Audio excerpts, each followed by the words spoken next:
নমস্কার বন্ধুরা, আরও একটা নতুন রেসিপির ভিডিওতে আপনাদের সবাইকে স্বাগত। আজকে তৈরি করব নিরামিষভাবে ছোলার ডাল, যেটা রুটি, লুচি বা পরোটা সবের সাথেই ভীষণ ভালো লাগে আর তৈরি করাও খুব সহজ।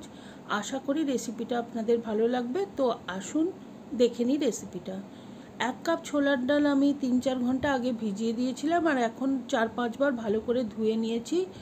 ডালটা যেহেতু বেশ একটু শক্ত হয়, সেজন্য আমি এটাকে প্রেসার কুকারে সেদ্ধ করে নেব। 1 কাপ ডালের জন্য 2 থেকে আড়াই কাপ জল দিতে লাগবে। আর প্রেসার কুকারটা বন্ধ করে ফুল ফ্লেমে আমি প্রথমে স্টিমটা ধরে যাওয়া পর্যন্ত ওয়েট করব। স্টিমটা ধরে যাওয়ার পরে মিডিয়াম ফ্লেমে 2টো হুইসেল হওয়া পর্যন্ত ওয়েট করব। তারপরে গ্যাসটা অফ করে দেব আর পুরো প্রেসার রিলিজ হওয়া পর্যন্ত আমি অপেক্ষা করব। তারপরে ডালটা খুলে নেব। এতে করে ছোলার ডাল খুব ভালো সেদ্ধ হয়ে যাবে, কিন্তু একেবারে গলে যাবে না। আর এখন কড়াইতে আমি সর্ষের তেল দিয়ে দিয়েছি আর তাতে 3টে শুকনো লঙ্কা ভেজে নিয়েছি।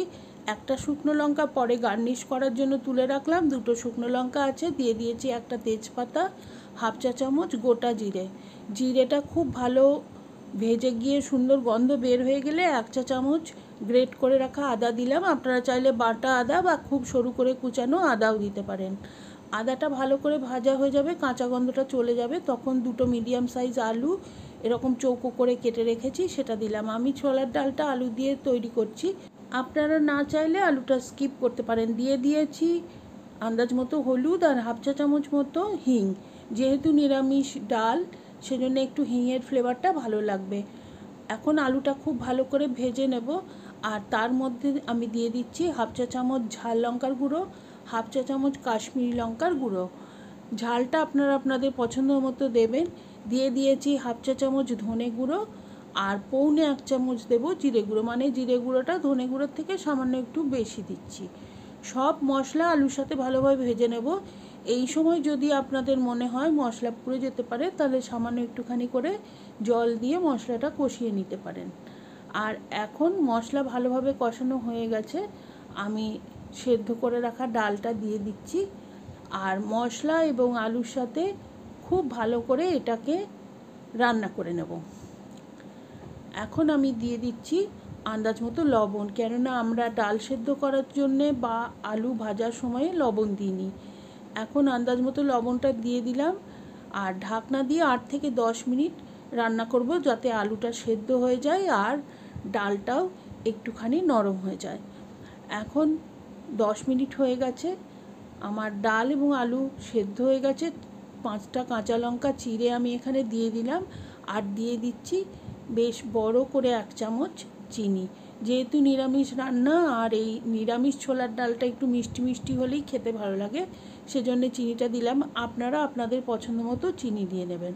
আর একদম শেষে আমি দিয়ে দিচ্ছি 1.5 চা চামচ মতো ভাজা মশলা। এই ভাজা মশলাটা আমি বাড়িতে বানিয়ে রাখি আর যে কোনো নিরামিষ ডালে ব্যবহার করি। আপনারা চাইলে এই ভাজা মশলার রেসিপিটা আমি এই ভিডিওর শেষে অ্যাড করে দেবো। এখন হাতার পেছন দিয়ে একটুখানি ডাল এবং কয়েকটা আলু ভেঙে দিচ্ছি, এতে করে ডালটা বেশ মাখা মাখা হবে। আর এমনিতেও ছোলার ডালটা ঠান্ডা হলে আর একটু ঘন হয়ে যাবে। তো মশলাটা দেওয়ার পরে 2 মিনিট আমি ফুটিয়ে নিয়েছিলাম আর এখন একটুখানি সময় ঠান্ডা হয়ে যাওয়ার পরে দেখুন ছোলার ডালটা ঠিক কতখানি ঘন হয়ে গেছে। এখন আমি এই ডাল এইভাবে পরিবেশন করে দিচ্ছি। আর এখন আসুন দেখে নিই মশলাটা কিভাবে বানিয়েছিলাম। একটা শুকনো কড়াইতে দিয়ে দিয়েছি 1টা শুকনো লঙ্কা, হাফ চামচ মৌরি, 1 চামচ জিরে, 2টো দারচিনি স্টিক, 2টো এলাচ, 4টে লবঙ্গ। খুব ভালো করে সব ড্রাই রোস্ট করে নেব।